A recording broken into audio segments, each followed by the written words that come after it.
Здравствуйте, уважаемые зрители и читатели Якутского Саха-информационного агентства. С вами Николай Борисов и дискуссионный клуб «Давайте разберемся». И сегодня мы поговорим о глобальном изменении климата и его последствиях для жизни якутян. Как известно, в начале ноября прошел саммит ООН, где обсуждались вопросы изменения климата. На нем присутствовали как глава республики и было выслушано послание нашего президента Владимира Владимировича Путина. Когда он обращался, он отметил, что он сделал упор на сохранение лесов, назвав это ключевой составляющей международных усилий для решения проблемы глобального потепления. Айсен Сергеевич, в свою очередь, он также выступал. Он сказал: Якутия, как крупнейший регион России, испытывает последствия от глобальных изменений природы с двукратной силой. Летом 2021 года выдалось особо драматично. Мы столкнулись с небывалой засухой и аномальной жарой. Подобного не было за всю историю метеонаблюдений. И у нас сегодня в студии приглашенные эксперты, люди, которые разбираются в своей тематике. Это директор Института мерзлотоведения Михаил Николаевич Железняк. Добрый день, уважаемые коллеги. Меня уже представили: Железняк Михаил Николаевич, директор Института мерзлотоведения. Здравствуйте. И руководитель Музея археологии Николай Сергеевич Кирьянов. Здравствуйте.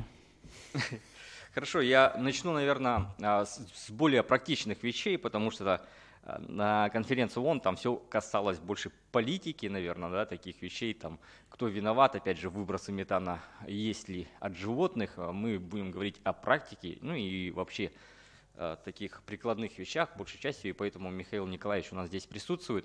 Вот скажите, пожалуйста, сейчас началась реконструкция площади Ленина, да, вот, возьмем такой большой информповод, в принципе, который будет длиться довольно длительное время.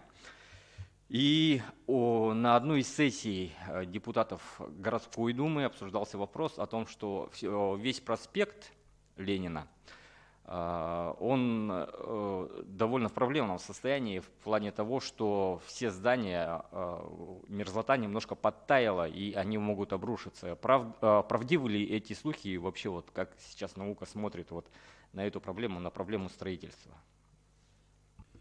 Ну, в первую очередь я хочу сказать о том, что изменения климата, они всегда были, они всегда будут. Вот, наверное, к счастью или к несчастью, я уж не знаю, кому как, мы живем с вами в период, что последние 50 лет мы отмечаем, ну, будем так говорить, интенсивные по предыдущим темпам периоды потепления. Как же это сказывается на природную среду, как же это сказывается на состояние природной среды, а то бишь на мерзлоту? Но оно, соответственно, не может не сказываться. Но везде эта реакция совершенно различна. Если нам говорить вот про город Якутский, конечно, ходит очень много слухов о том, что вот сейчас идет потепление, все дома там у нас разрушатся, потому что растает мерзлота. Ну, во-первых, я хочу сказать, что мерзлота не растает за 50, 100 и 200 лет, которые у нас в Якутске. Изменяется, конечно же, деятельный слой. Но я вам хочу сказать, что вообще Якутск это находится и в уникальном месте. Это в первую очередь сказано вот с теми климатическими условиями. В Якутске вот в настоящее время, 50 лет назад среднегодовая температура, среднепятилетняя, как это считается у климатологов, она была минус 11 градусов. Сейчас она, вот средняя пятилетняя, вот на сегодняшний день, за предыдущие 5 лет, она минус 7 градусов. Конечно, тренды есть. Почти 4 градуса. Там 7 с лишним градусов. 7, я, может, ошибусь, 7,2, по-моему. Да? Тренды потепления есть. Но, смотрите, построенные наши инженерные сооружения с правильным проветриваемым подпольем, они понижают, естественно, температуру на 2 градуса относительно окружающих. То есть у нас с вами есть некий определенный запас. Если в городе Якутске вот на территории температуры, как правило, вот в природной среде, я не буду трогать, сейчас и скажу про инженерные сооружения, они изменяются в пределах от минус 4 где-то до минус 2 градусов, то у нас с вами вот этот запас проветриваемого подполья на сегодняшний день, он позволяет существовать мерзлым толщам. Проблема у нас с вами совершенно другая. Проблема связана больше с эксплуатацией подполья.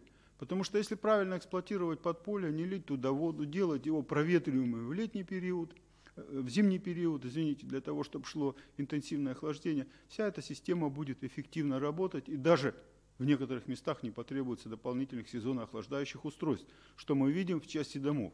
То есть, когда выбираются инженерно-геологические условия не совсем благоприятные, и там возникают температуры близкие к нулю или даже талые зоны, вы видите, что используют охлаждающие системы, они называются СОУ, сезонно-охлаждающие устройства, которые позволяют использовать вот как раз холод зимнего периода для понижения температуры воздуха.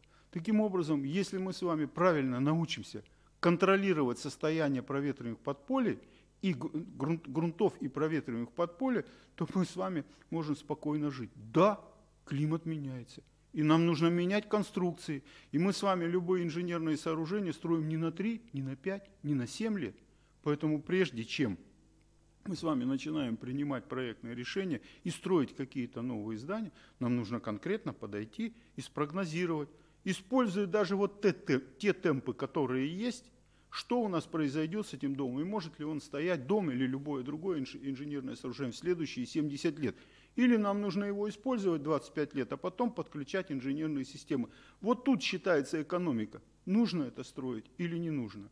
Что у нас по нашему проспекту, вы говорите? Ну, конечно, это одна из таких, ну, будем говорить, сложных систем. Там существует и коллектор, который тоже оказывает определенные действия. Но, тем не менее, вот инженерные сооружения, о которых мы сейчас говорим, которые якобы у нас с вами рушатся из-за мерзлоты. Я еще раз хочу подчеркнуть, что вот 90% зданий и сооружений, которые подвержены вот в Якутске каким-то деформациям, это связано большинство с правилами эксплуатации и проектных решений, которые есть.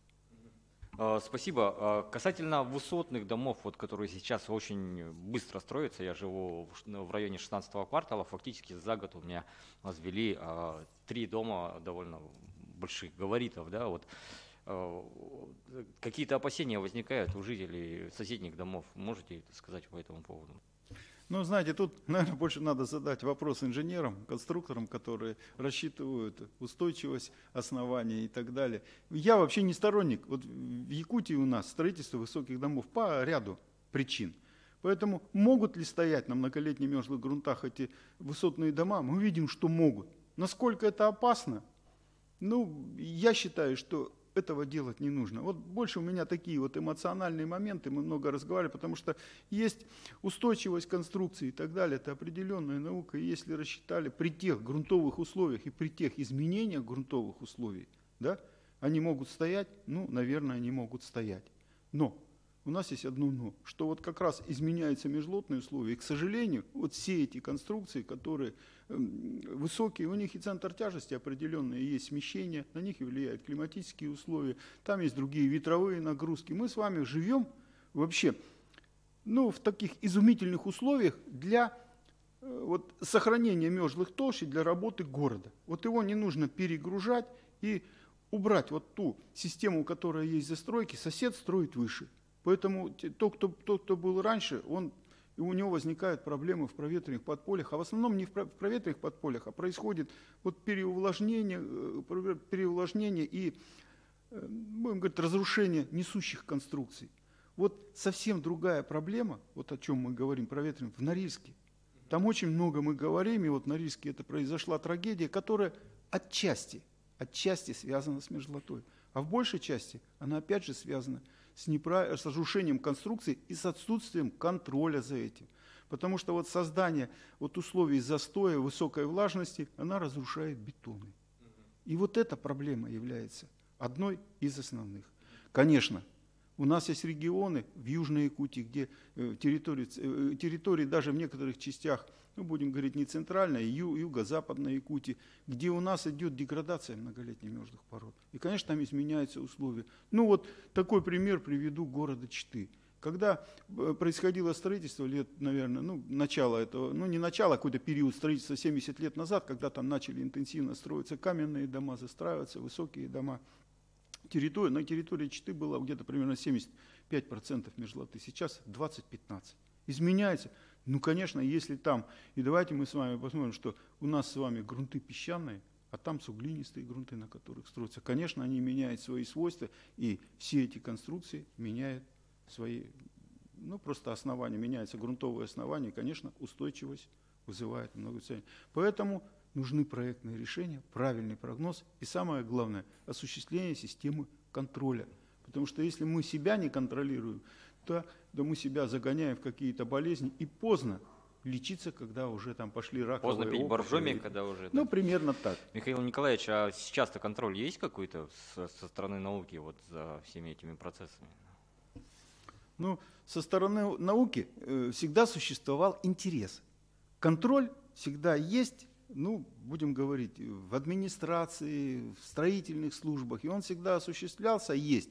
Вот в Якутске сейчас вот комплекс наблюдений есть, и вот я думаю, что в течение, наверное, следующего года у нас будет создана с вами система контроля.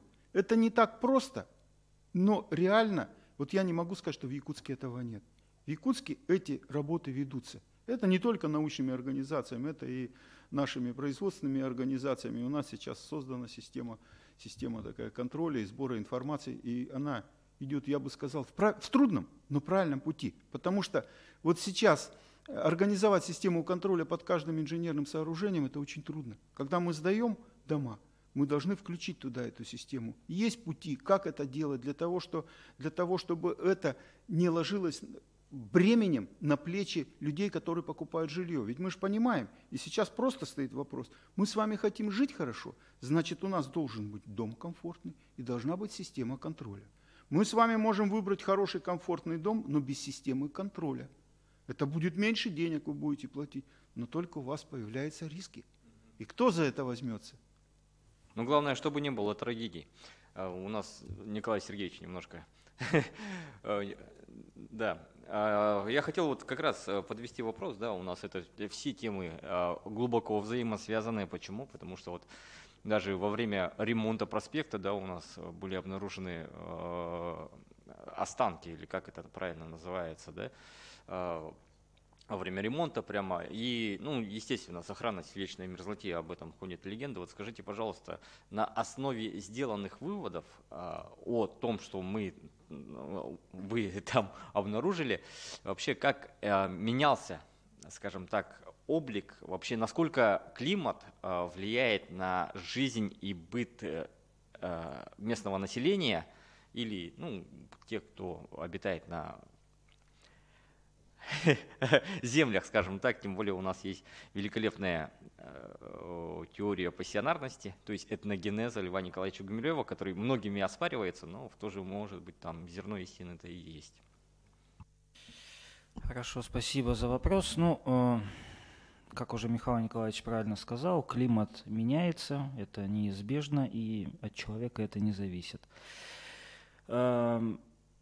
Ну, если так немножко экскурс в историю, мы знаем, что эпоха потепления и похолодания – это цикличные процессы, которые происходили на планете Земля и до человека. И я должен сказать, что вот на примере региона нашего, Средней Сибири, вот сейчас мы находимся, ну вот такой среднегодовая температура вот в нашем регионе, она относится к такому, как к умеренному климату, вот там по градации. Да, вот, допустим, около 130-140 тысяч лет, так называемое казанцевское время, среднегодовая температура в Средней Сибири была намного выше, она была теплой. То есть эти процессы неизбежны, и, как уже правильно сказали, тут влияние человека, оно, конечно, ну, присутствует, но человек, наверное, не может априори там как-то глобально на это влиять. Что касается находок на проспекте Ленина, вообще тут я бы разделил эти две части по поводу климата. Значит, конечно, климат влияет на человека. Климат является естественной средой, в которой живет человек. От этого зависит его и жизнедеятельность, и процесс жизни, и питания и так далее. Но вот касательно нашего региона, мы все-таки при всех тех, что у нас самые суровые климатические условия, мы живем живем в зоне распространения вечной мерзлоты. Да, это немножко другое, потому что перепады температуры неизвестны в других регионах, но у нас это усиливается еще наличием вот особенности. И, конечно, вот я, как будучи историком, археологом, который занимается изучением древних сообществ, тоже знаю, что мерзлота также влияла на образ жизни древнего населения. В частности, допустим, из-за наличия вечной мерзлоты вот эти самые погребения, они не могут располагаться глубоко. То есть все захоронения на территории Якутии, даже древние и недавние, они находятся там, может, в полуметре от дневной поверхности. Но и только с принятием христианства начали хоронить вот, по канонам там, до 2 метров в глубину, уже с использованием там, железных вещей. Что касается теории пассионарности, ну, Лев Николаевич Гумилев такая фигура противоречивая.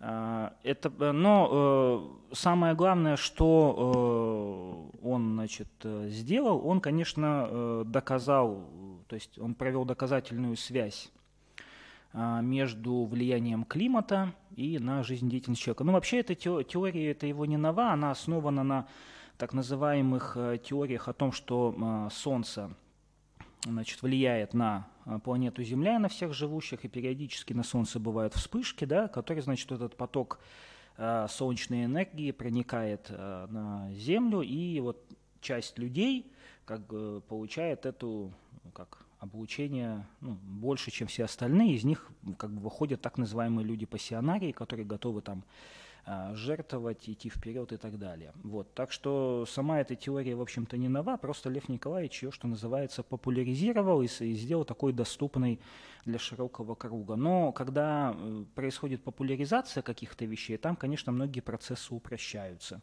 И кажется со стороны, как все просто, понятно, легко и ничего сложного. Но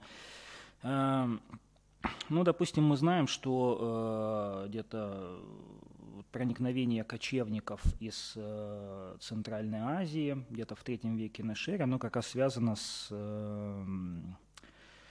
осушением Каспийского бассейна, Волги. Собственно, когда отсутствовали источники питания, то кочевники вынуждены были идти куда-то в другие земли, где этого места для пропитания было больше. Они проникли на территорию, значит, за Урал современной европейской части, и, собственно, начались вот эти все процессы, гунны там и так далее.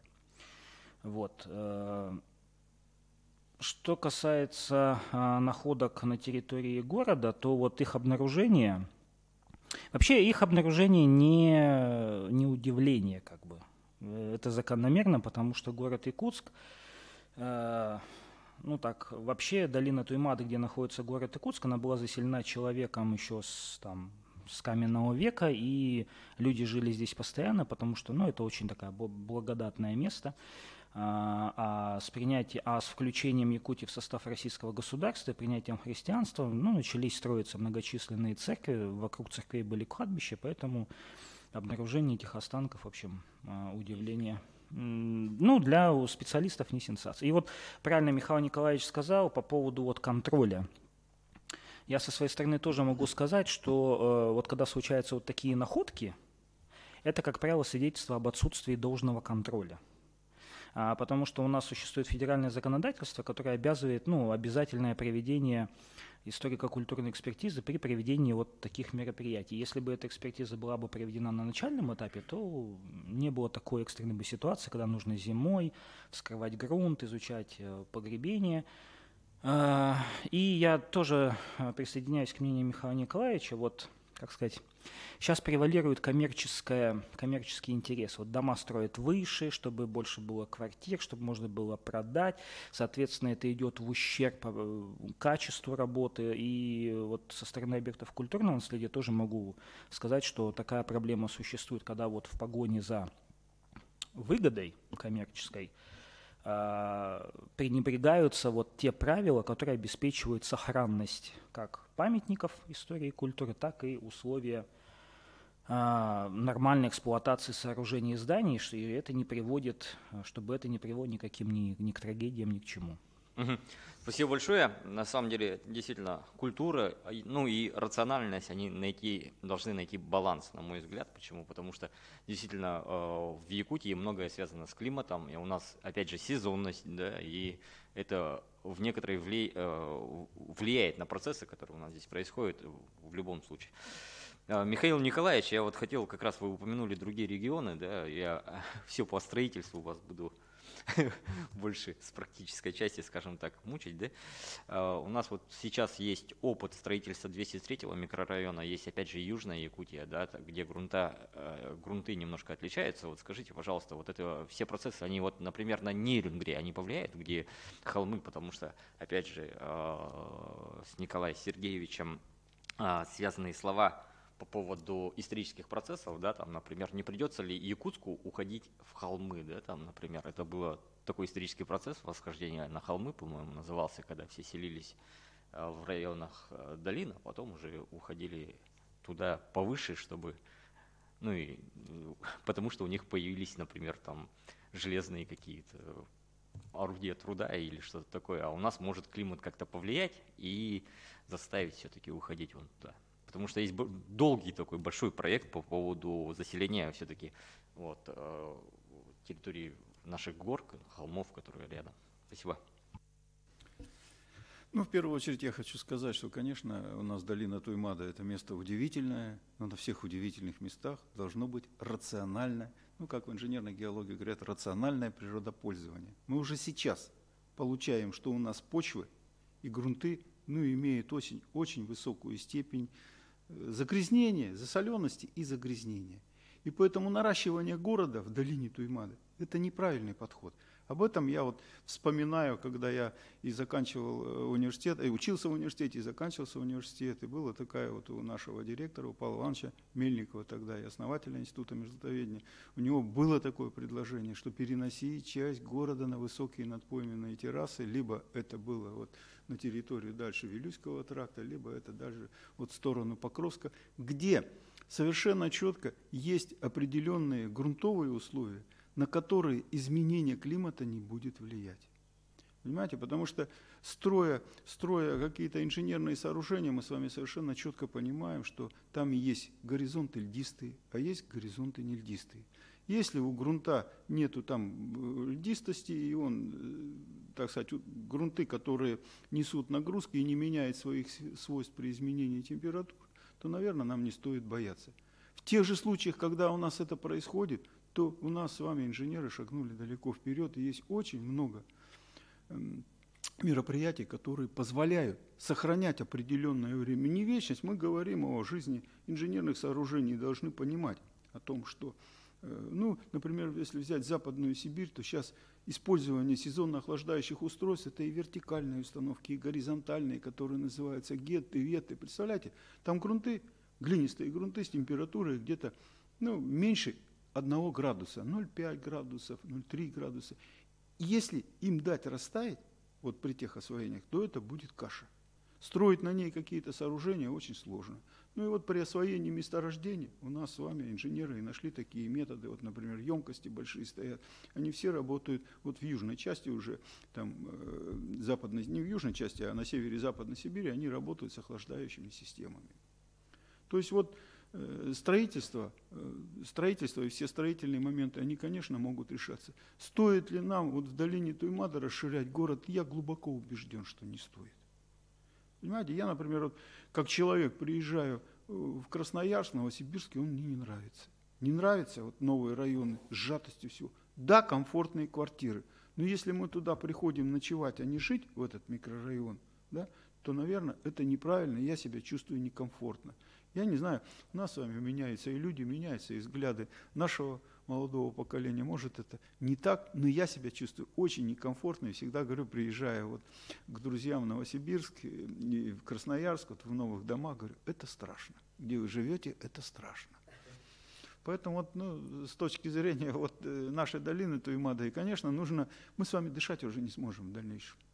Понимаете, поэтому надо ограничивать здесь строительство, да, оставлять больше парков, а у нас сейчас задача каждую дырку заполнить строениями, Ну, благо, вот у нас в Якутске нету перерабатывающих предприятий, хотя они мелкие есть, вот цементные, бетонные заводы. Летом-то посмотрите, какой наносят определенную, ну, тяжесть вот на там у нас, где на Чернышевской, в конце Чернышевского вот эти стоят бетонные заводы, там же, ну, я не знаю, как там жить, просто туда приезжаешь, если приезжаешь, и ты это чувствуешь. Все этот момент. Поэтому я считаю, что города и жилищные районы, они должны правильно проектироваться, и мы должны жить комфортно. Ну так будет ли у нас исход на холмы? Я думаю, что будет. Если город дальше будет расширяться, не город, а вот территория будет расширяться, то, несомненно, мы должны, я считаю, это самое оптимальное решение, выходить на холмы или строить частные, маленькие частные секторы. Но тоже с разумными моментами, потому что, видите, строительство частного сектора, мы очень часто, вот этот закон о гектаре, вообще это, с одной стороны, это страшная штука, потому что мы даем людям гектар, на котором они хотят строить дом и жить, а когда они его начинают осваивать, ну, например, вот наши Чурапчинский, Амгинский район, там надо это делать очень аккуратно. И мы с этим столкнулись, потому что мы, выдавая землю, когда начинают делать дороги туда и подходы, у нас начинает таять ледовый комплекс, который близко там залегает. И получается, что дом-то стоит каких-то денег, но для того, чтобы сделать нормальные подъездные пути и нормально там жить, денег нужно в несколько раз больше. Я хочу сказать, что строить можно везде, но вопрос второй. Сколько это будет стоить и нужно ли это? Вот для окружающих, для остальных территорий. Потому что, вот видите, территория к чему у нас в Якутске приводит? Мы поднимаем, каждый поднимает основание, и все, кто раньше строили, попадают вот в эту зависимость от влаги. Вот в Якутске выпадает 160-170 миллиметров осадков. Мы говорим про изменение климата. Вот катастрофа будет, когда у нас выдадутся года, какие-нибудь муссоны сюда зайдут, циркуляционные процессы, и у нас выльется 400 миллиметров осадков, как это идет в Алдане. Я далеко ходить не буду. Вот тут у нас будет капитальная катастрофа. Я не знаю, что мы будем делать. Так, кстати, процессы этого года показали, у нас фактически нижняя часть Дальнего Востока, можно ли говорить на глобусе нижняя? Да? Ну, то есть по отношению Хабаровский край, они же, у нас была засуха ужасная, а у них все там залило абсолютно. То есть вот эти процессы, они необратимы или что? То есть мы можем их предсказать и подготовиться к ним? Ну, вы знаете, я вам честно хочу сказать, что это вопрос больше к климатологам, не к межлатве. Конечно, мы видим, как изменяется климат. Для того, чтобы сказать, есть ли какая-то... Да, конечно, есть. Ну, простите, у нас, как бы мы там не ругали нашу гидрометслужбу, она, простите, умеет предсказывать, и сейчас это делает неплохо. Так?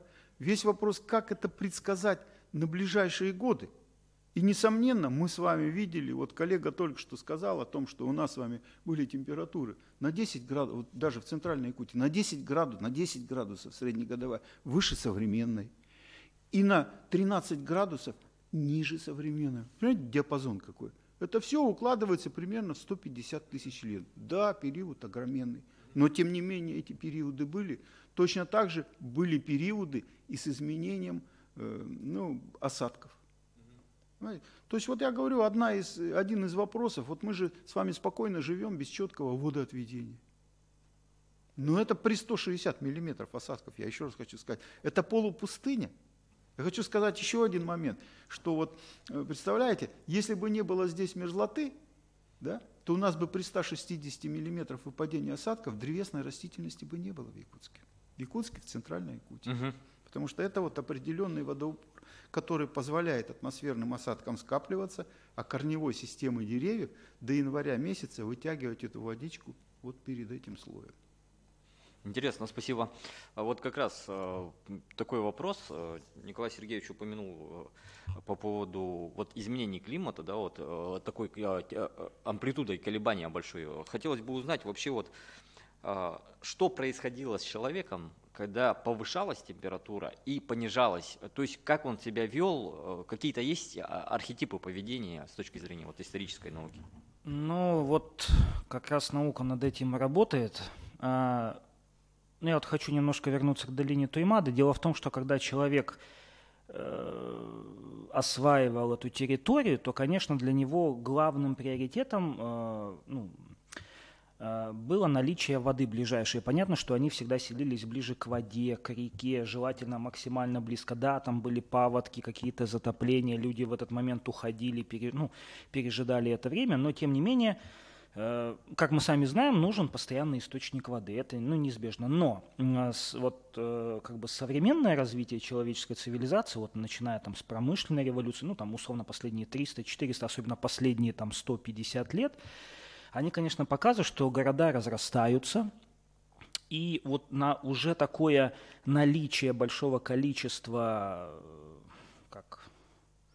массы строений, машин, производств возле крупных рек, наоборот, уже сказывается негативно. И действительно нужно уже современные крупные города переносить в более места, которые бы не создавали столько ущерба для экологии и природы. Что касается изменений климата, вы спрашиваете, как вот раньше люди адаптировались, это как раз вопрос, то есть это как раз наука над этим работает, потому что если, скажем, условно ученые там 100 лет назад как бы не обращали на это внимания, то сейчас в связи с глобальным потеплением, когда вот мы понимаем, что какие последствия это могут вызвать, и вот, допустим, в Верхоянском районе знаменитый вот этот котлован Батагайка показал наглядно, вот как это может в один момент осуществиться, конечно, она заставляет ученых изучать, вот, как человек адаптировался в такие же климатические условия. Но я хочу повторить, что это период каменного века, это, во-первых, население было намного меньше, и, собственно, люди были той же частью природы, и если они оказывали влияние на нее какое-то совсем незначительное. Но мы можем сказать, вот на примере Якутии, на примере вот раскопок, которые производились в Якутии последние 50-60 лет, что суровый климат не являлся непреодолимым препятствием для человека, что человек освоил практически всю территорию Якутии, за исключением горных районов, то, что он попал и в Северный Ледовитый океан, вот этот остров Жохово, где остатки человеческой деятельности обнаружены возрастом 11 тысяч лет назад. То есть вот с моей точки зрения холод, север как раз является драйвером развития, то есть это ускоряет человека, то есть нужно выживать, надо изыскивать какие-то способы защиты, адаптации и так далее. То есть люди здесь были более активны, но, опять же, повторюсь, численность населения, сейчас у нас 3 миллиона квадратных километров, население даже не достигает миллиона человек. А если говорить там, про каменный век не могу судить, но вот по подсчетам наших этнографов в 17 веке, сейчас боюсь ошибиться, значит, на 1 квадратный километр приходилось 0,02 человека, то есть буквально один человек там на 10, 15, 20 километров. То есть и поскольку древний человек являлся, занимался непроизводящим хозяйством, а присваивающим, то есть охота, рыбалка, то есть его влияние на экосистему было незначительное. Как это сейчас? Я допустим, знаю, что в последнее время очень активно изучаются пещеры, особенно наши на севере, где как раз можно установить, как мерзлота, как она повышалась, понижалась на протяжении многих тысяч лет назад. Такая работа идет, пока она, мне кажется, далека от завершения, потому что это как сказать, эти процессы современные, потепления, такого в опережающем развитии, они как раз и стимулировали эти все исследования, но пока это в процессе. Я хотел повторить слова академика Котлякова, почетного президента Русского географического общества. Я буквально недавно читал его статью, как раз он и не знаю, это мы повторяем его слова или это он, в общем, примерно те же мысли схожи, что глобальное потепление, которое сегодня присутствует, оно это неизбежный процесс, и, опять же, роль человека не в том, чтобы искусственно сдерживать эти исторические процессы, а в том, чтобы найти те механизмы и подходы, которые бы обеспечивали наше существование в новых условиях. Отлично сказано, не будем спорить. Вот это скажем так, движения, да, глобальные, они всегда заставляли науку двигаться вперед и, опять же, повышают интерес как бы к научной мысли. Почему? Потому что это передовой оплот, скажем так, человечества, мысль. Мы человек разумный вроде как. Насколько помню, то ли в 2006 году, то ли или когда вот Кенджи Йошикава, да, был, мне кажется, с Михаилом Николаевичем как раз тогда встречался вообще, и тогда вот очень активно шел разговор по поводу популяризации вообще мерзлотоведения, науки в целом. Сейчас как у нас процессы идут в плане популяризации науки, вообще вот есть ли интерес к науке со стороны общества и со стороны власти в первую очередь, чтобы, опять же, мы говорим о практическом применении вот этих всех вещей. Спасибо. Ну, Кенджи Ишикава – это мой давний товарищ, и я горд только тем, что в 2005 или в 2006 году, будучи на Аляске, вот мы обсуждали проблему мониторинга криолитозоны, как ее организовать, с помощью чего.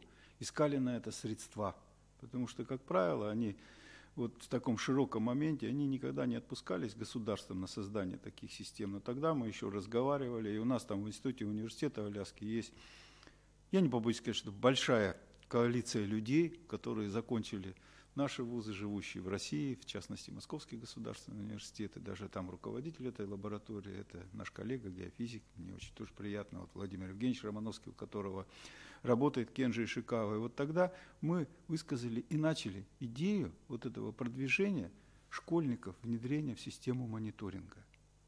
Кенджи пошел дальше и далеко. Он вообще очень удивительный человек, он экстремал очень мощный. Они вдвоем с коллегой пересекали просто пешочком всю пустыню Сахара.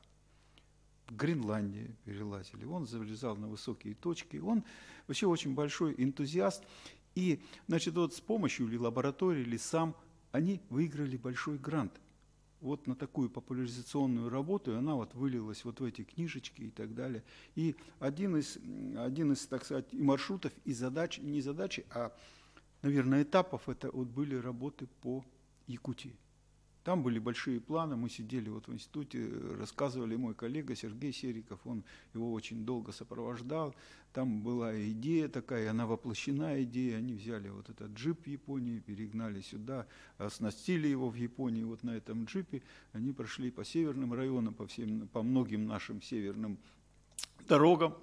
Когда мы разговаривали с Кенджи, он говорит, вот мне надо доехать там до вот, побережья, вот брал карту, и там было написано «Зимники». Я говорю, Кенджи, там нет дорог. Он говорит, как нет дорог? Не может такого быть, что тут же нарисовано.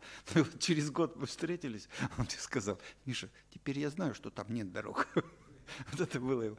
Так я вот хочу сказать, что, конечно, вот эта работа, которая велась со школьниками, она и ведется сейчас.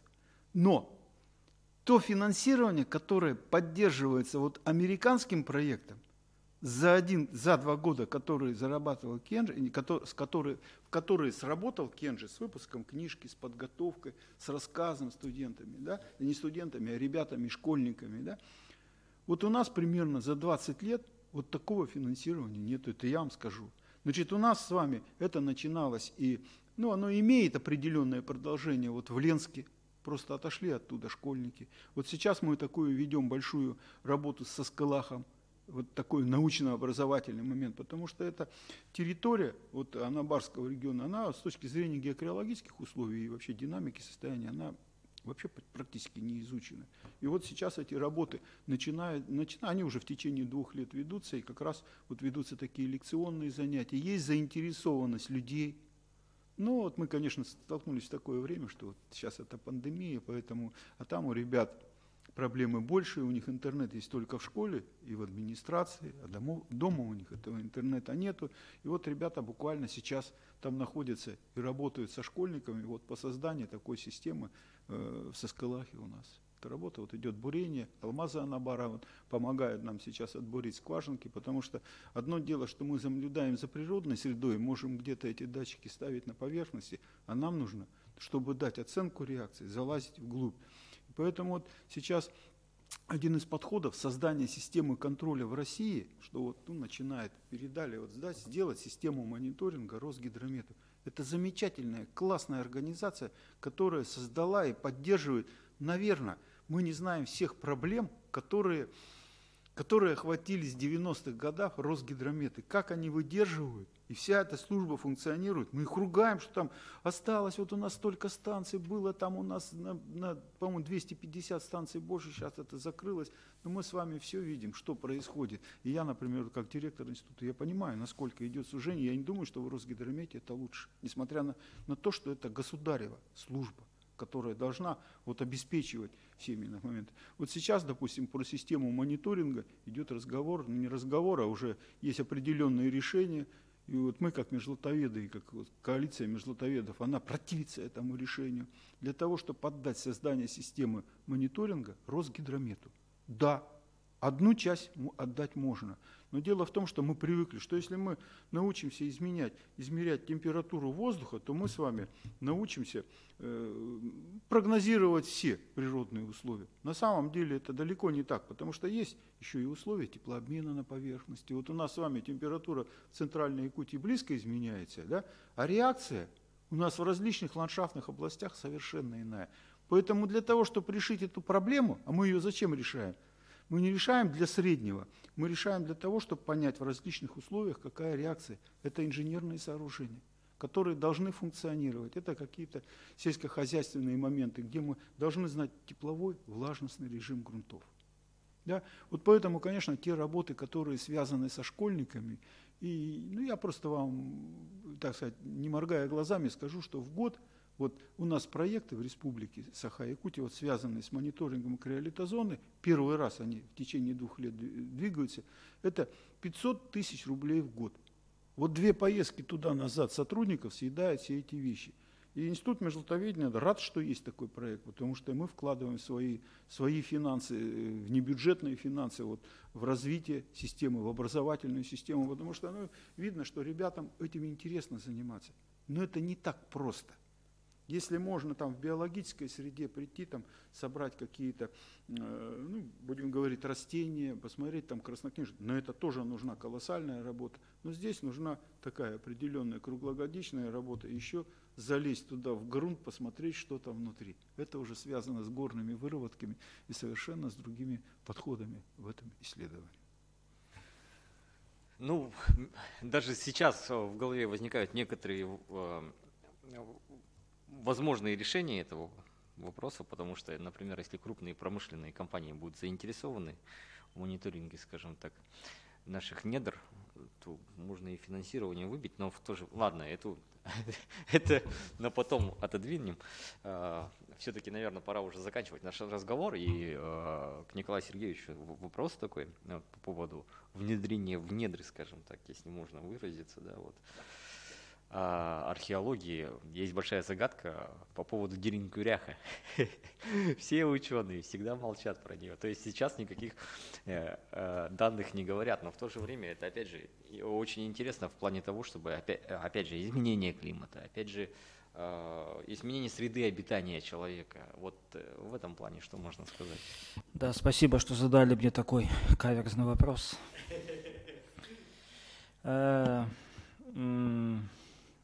Сначала я бы хотел воспользоваться моментом тоже поговорить о школьниках. Вообще о молодом поколении, в которое действительно нужно вкладываться, потому что когда молодые ребята, школьники, студенты самых азов, что называется, постигают вот эти проблемы, вот понимание их решения, то когда они вырастают, даже если они потом не будут связаны именно с этой деятельностью, они, конечно, будут более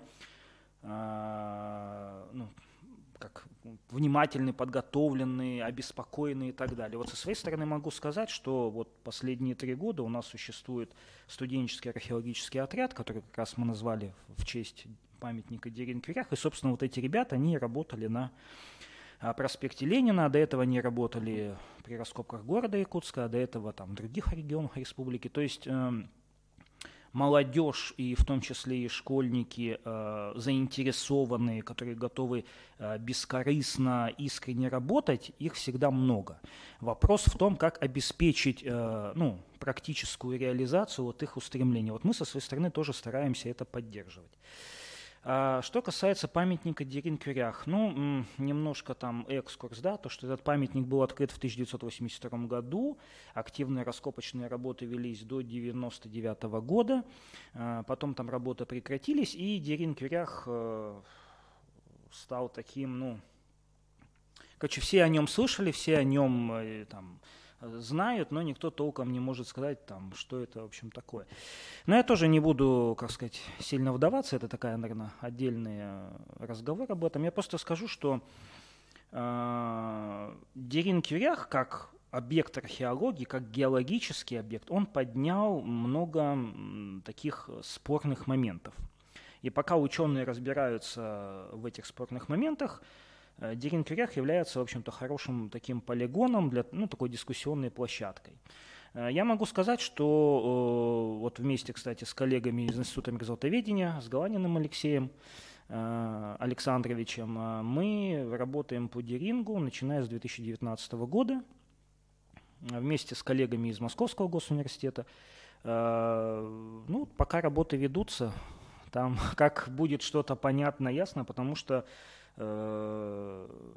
ну, опять же, коротко скажу, что и в самой геологической науке идут тоже изменения в переоценке там отдельных положений, там стратотипов и так далее, поэтому, в общем, эта тема довольно-таки сложная. Ладно, не получилось, так не получилось. Но мне кажется, мы затронули такие практические стороны, да, этого всего глобального потепления, как оно отразится. Может, коллеги, есть что-то добавить у вас? Ну, конечно, я бы очень хотел сказать, вот затронутую вами тематику, и вот Николай Сергеевичем совершенно правильно, о том, что научная, вот образовательная вещь, вот всего этого, работы всех институтов. И, конечно, я вот вспоминаю золотые века, поскольку мне пришлось их работать, это 80-е годы, когда я был молодым, и очень много ездил в экспедициях. У меня большей частью работали ребята-школьники, 9-10 класс. Сейчас, конечно, в какие-то экспедиции взять их по юридическим законам это практически нельзя, или нужно быть последним камикадзе, потому что кто-то обязательно у нас любит соседа. Так вот в жизни получилось. Но вот без этого дальше жить нельзя.